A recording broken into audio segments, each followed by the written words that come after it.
Friendships ended because I won't pay for someone to go on a trip, realizing that I had a leech as a friend and I'm disappointed in myself. Lori always wants to participate, but never contributes. And most of the time it never really bothered me. Our group of 6 always contributed extra for things like concerts, weekend trips, and so on. In high school, it was because Lori came from a poorer family than the rest of us and wasn't able to get a job due to parentification, had 4 younger siblings. Then in college, it was because she couldn't work and maintain her grades without losing her scholarship. Now, she can't contribute anything because she's struggling financially and didn't have the means to save anything. And I got pissed, admittedly, because she spends her money in crap ways. I've called her the Carrie Bradshaw of the group, which wasn't appreciated, but is very much true in how she uses her income. We've been planning this trip for 4 years. I know it's awful to look at what someone has and judge their finances, but Lori is the same person who had no expenses during the pandemic because she was living with me and my great-grandmother. She didn't pay for groceries, wasn't charged rent, still had her job, was getting hazard pay. Lori waited until it came time to start paying for everything to say she didn't have it. She said this to me one-on-one. While we were out shopping for the trip, her idea, Lori wanted to go to stores that weren't cheap. I asked if she was sure, and she claimed she wanted to treat herself. She spent just over $1,300. And then we go to lunch, and she has the nerve to tell me she can't afford the trip. A whopping $2,683 per person for 15 days. Of course I said no, and guess what? She brings in the rest of the group 2 days later, and all of them are on board with splitting her expenses. Translation, they would cover half the costs among them, and I'd be stuck with the other half because I make the most money. And saying no means I'm an asshole. Calling Lori out for blowing half of what she'd have to pay for the trip on crap she didn't need was too harsh and uncalled for. They claimed that she deserved to feel good about herself after the life she had. Like I wasn't raised by my grandparents and neglected by my parents in favor of their stepchildren. Wasn't working through high school and maintaining my grades to be valedictorian. Like I wasn't struggling until I got a good internship because I had to work. Yeah, I'm financially secure now, but why the hell should Lori be rewarded for bad spending habits? They're all upset now because I told them I'd go on a trip by myself. They didn't think I'd cancel it and go through with booking a trip for myself. It's costing me more, but screw them. They want Lori to go on a trip. They can plan one and take her without me involved. Update. Seriously, I get called mean, selfish, cruel, and a bunch of other insults for not bankrolling an idiot's life. Decide to cut contact and end the friendship, and now they want to make up? Lori, the primary leech, has horrible spending habits. Think Carrie Bradshaw from SATC. She'll blow her money on designer clothing and shoes, and then ask you to cover her expenses for trips, and the more I think about how much money I've wasted on her over the years, the angrier I become. Lori has apparently burned more bridges in the week, or so I've been no contact.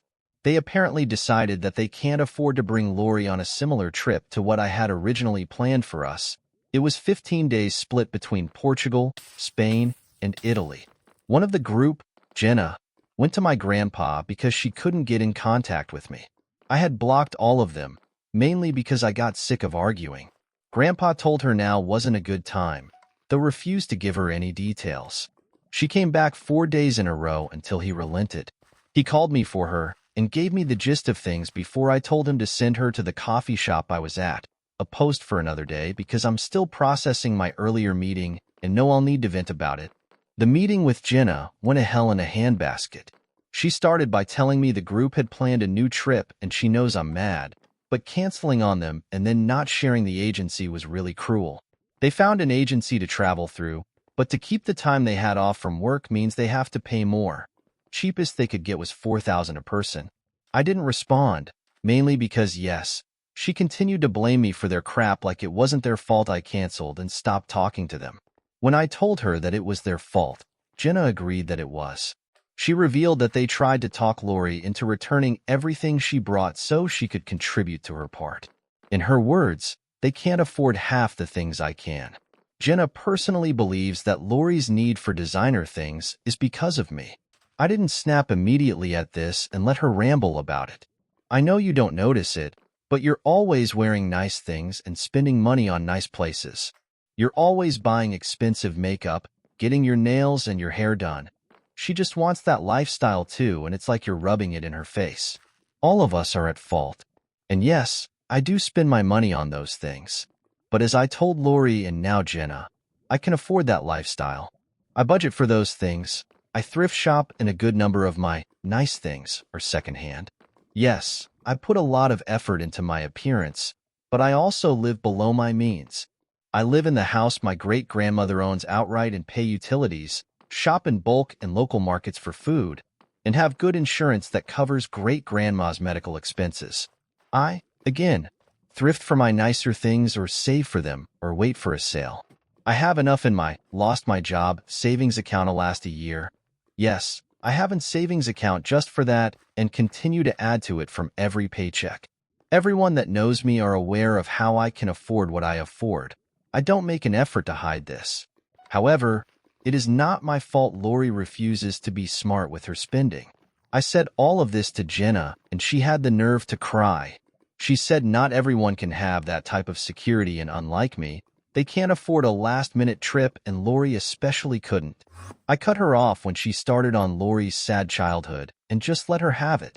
I told her she was fixated on my finances and lifestyle, but that wasn't my fault. She and the rest of the group all have decent careers. They all had better safety nets than I did, and it made them complacent. I didn't have that. Yes, I was middle class growing up, but I wasn't as well off as them. Yes, I had a grandpa who would spoil me, but it wasn't to the extent they think. I still drive his old Impala. I had been the first to get a car in our group, right? Because his eyesight was going bad, he couldn't drive me around like their parents did. And don't get me started on college itself. Lori had a financial aid packet because she was poor. Jenna and the rest had family that could pay off their tuition and living costs, and I got barely anything aid-wise and had to work because my grandparents couldn't afford it and my parents refused to acknowledge me. If I hadn't landed an internship-turned-career that paid off my education, I'd still be in debt. Jenna kept crying, and I told her to stop, that I'm sick of them and their crying. I threw her getting cut off by her parents in her face, told her that it was because she's a financial leech just like Lori, and that was her problem. I'm sick of them acting like I'm the problem, and I was done listening to her efforts to villainize me. Rather than whining, maybe she should think about why her parents cut her off and why I am also cutting her off. Because she likes to blame everyone and everything for her failures. I shouldn't have said it, but I did. You got kicked out for stealing someone's essay? You wasted their money, and I damn sure won't let you waste mine. Grow the F up and don't ever bother my family again. Then I left her there crying. Not my finest moment, but seriously, what the actual hell is wrong with people? Now on to the next story. Story 2. I just had another disaster doctor's appointment. I am absolutely speechless. I, 28F, have always had painful, heavy, abnormal periods. This runs in my family. I was warned about the hell my period was going to be by my mother and grandmother before I ever even got it. Pain so severe I cannot even walk. About 4 years ago, I started having horrible pain every time I tried to have sex. I haven't had sex in 2 years because I've completely given up because it hurts every single time. When I turned 18, so for the past decade, I started struggling with stomach issues as well. After 6 years of going to doctors, being dismissed, not taken seriously, I was told I have IBS. I've been getting progressively worse over the last couple of years. On a good day, I deal with bloating, nausea, fatigue, etc. I get full extremely easily. I have to force myself to eat. I struggle just to get in maintenance calories.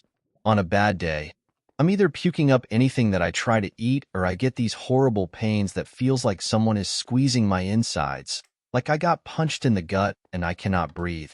When it's this bad I can't even move. I'm just keeled over in pain crying. TMI, but deal with both constipation/diarrhea. I get cold sweats all of the time and my body always aches. I'm slowly losing weight and I'm down to 86 pounds. Before today, I have specifically asked twice to be tested for endometriosis. My previous gyno agreed that all of my symptoms sounded like textbook endometriosis, but she never did any tests aside from a physical and just prescribed birth control. After posting on here, I worked up the courage to see another gyno. I just got back from my appointment and I'm speechless. I explained all of my symptoms to the new doctor, specifically told him about my previous gyno suspecting endo, but that I've never been tested and that is the purpose of my visit. I told him that I've been to multiple GI doctors, had multiple endoscopies, etc. without even looking at me. Immediately says it's not endometriosis. If you've already had an endoscopy and that was clear, then you've ruled out endo. And I'm just like... So I said, isn't a laparoscopy the only way to definitively diagnose endo? Because I've never had that. I've never had any kind of testing whatsoever for endo. I said an endoscopy is when they stick the tube down your throat. And then he said, no, that's a colonoscopy. And I just, no. That's no. I've had both. And then he says endometriosis is when your period blood goes back up inside you. After that, I was already done. So then he did my physical and was like, yep, not endometriosis. I don't even know how to feel right now or how to process what just happened. I'm angry. I'm depressed. I'm floored. This has completely destroyed my life. Now on to the next story. Story 3. My sister started a hate campaign in an attempt to deliberately ruin everything I've got going for me. It actually feels like my life has fallen apart since this incident. My 25F, flesh and blood sister, 22F, just had my entire customer base from my hometown meet, writing my name for clout in an attempt to ruin everything I've got going for me.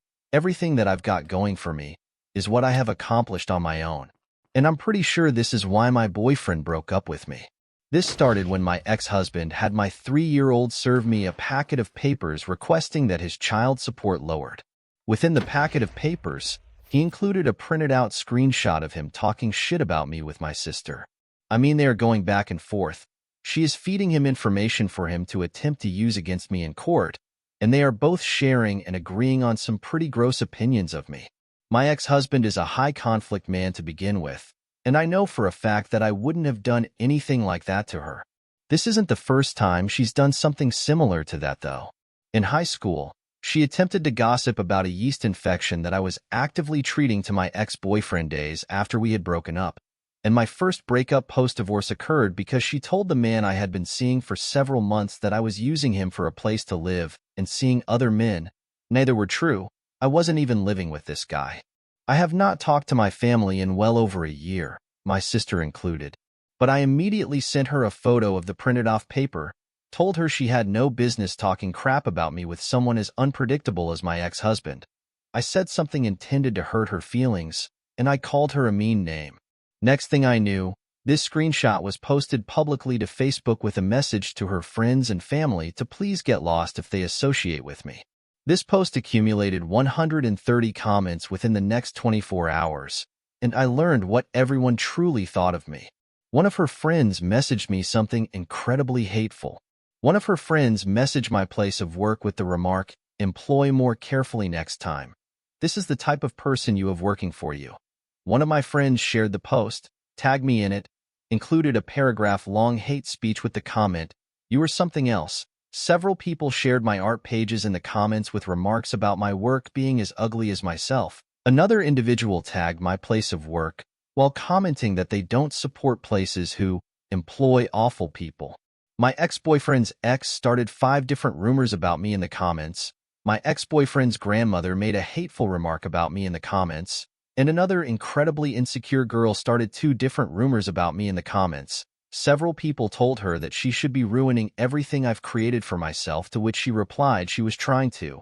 A couple people shared that they were my friends, until they learned what kind of person I was, even using the word friends in quotations. A couple people verbally attacked my children for having me as their mother, and at least 7 of those people were clients of mine that I'm certain won't be coming back. And my sister ate it all up, responding to every single comment with, "Oh, thank you so much. I'm just so appalled at her. This is what my whole family deals with. This is why we don't talk to her. I have built everything I've got going for me on my own. I loved and appreciated the support from my hometown. It hurts to know that my own family would try to destroy the name I've created for myself. I am over being bullied by my younger sister.